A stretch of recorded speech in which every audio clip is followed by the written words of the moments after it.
कभी देर रात ऑफिस से लौटते हुए अकेली कैब में एक अजीब सा डर महसूस हुआ है? आज हम एक ऐसी ही कहानी की पड़ताल करने वाले हैं। 3:33 AM उस रात क्या हुआ। चलिए परत दर परत खोलते हैं कि कैसे एक आम सी लगने वाली राइड एक रोंगटे खड़े कर देने वाले सफर में बदल जाती है। हम सबने कभी ना कभी ये सोचा है ना? रात का वक्त, दिन भर की थकान और बस एक ही ख्याल, यार बस एक कैब मिल जाए। कहानी की शुरुआत भी यहीं से होती है, एक बिल्कुल ही रोजमर्रा के एक बिल्कुल आम से पल से। लेकिन ये जो आम सा माहौल है ना, ये ज्यादा देर तक टिकने वाला नहीं है। तो इस कहानी का जो सेंट्रल किरदार है वो कौन है? चलिए मिलते हैं निशा से। वो एक ऐसी राइड पर निकलने वाली है जो शुरू तो होती है रोज की तरह, पर जिसका अंत कुछ भी रोज जैसा नहीं होने वाला। तो ये है निशा, 26 साल की है, कंटेंट मॉडरेटर की जॉब करती है। देर रात की शिफ्ट के बाद उसकी हालत बस ऐसी है कि किसी तरह घर पहुंचकर सोना है। कैब बुक करती है और ड्राइवर वही महेश पाटिल जो उसे पिछली 2 रातों से मिल रहा है। पर आज कुछ तो अजीब है। निशा के कुछ बताने से पहले ही महेश को पता है कि उसे कहाँ जाना है।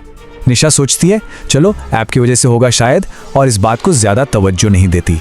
लेकिन यहीं से शक का वो पहला छोटा सा बीज बोया जा चुका था।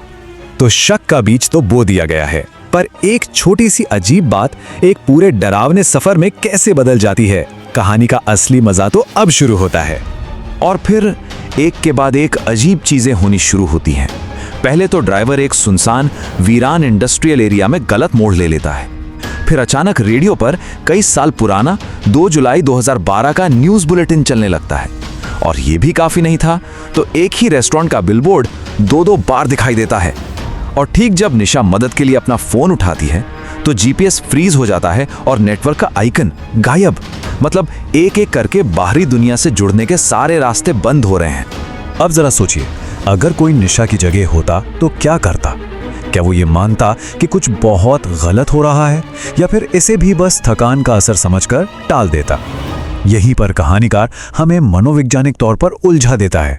हम भी निशा के साथ इस कश्मकश में पड़ जाते हैं कि ये सब सच में हो रहा है या ये बस उसके थके हुए दिमाग का वहम है।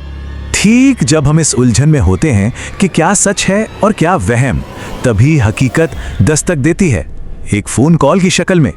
और ये एक कॉल सब कुछ बदल कर रख देती है।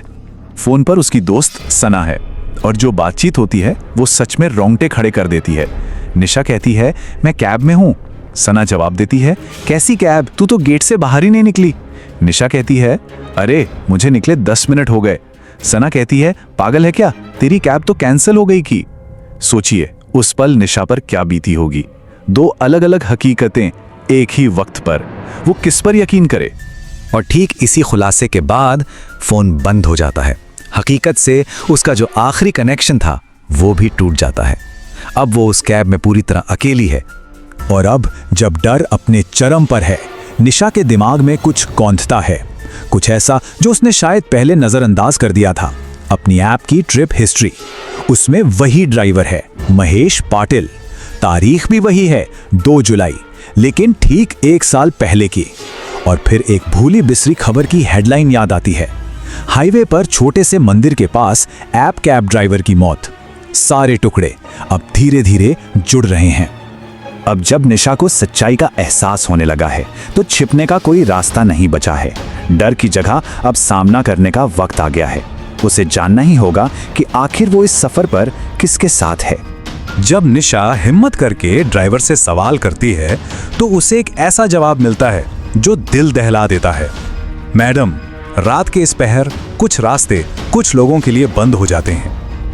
ये एक लाइन इस पूरी राइड के अलौकिक नियमों को साफ साफ बयां कर देती है।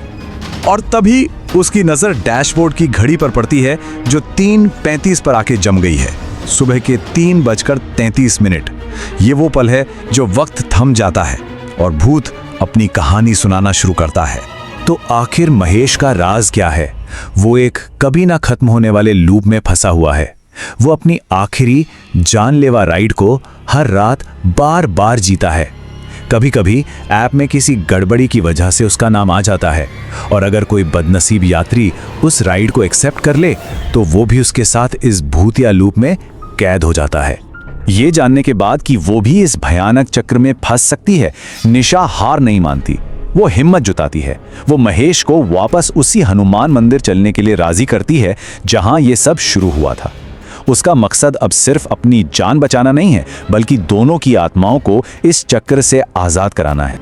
तो क्या निशा की प्रार्थना काम आएगी? क्या ये कहानी यहीं खत्म हो जाएगी? हमें एक पल के लिए लगता तो है कि शायद सब ठीक हो गया है, लेकिन रुकिए, असली ट्विस्ट तो अभी बाकी है। निशा की आंख खुलती है। वो ऑफिस के गेट पर एक बेंच पर है। गार्ड उसे जगा रहा है। उसका फोन चल रहा है। वो सना को कॉल करती है, जो बताती है कि कैब तो कभी आई ही नहीं थी, वो तो कैंसिल हो गई थी। सब कुछ एकदम नॉर्मल लगता है। एक पल के लिए राहत की सांस आती है। तो क्या वो सब बस एक बुरा सपना था?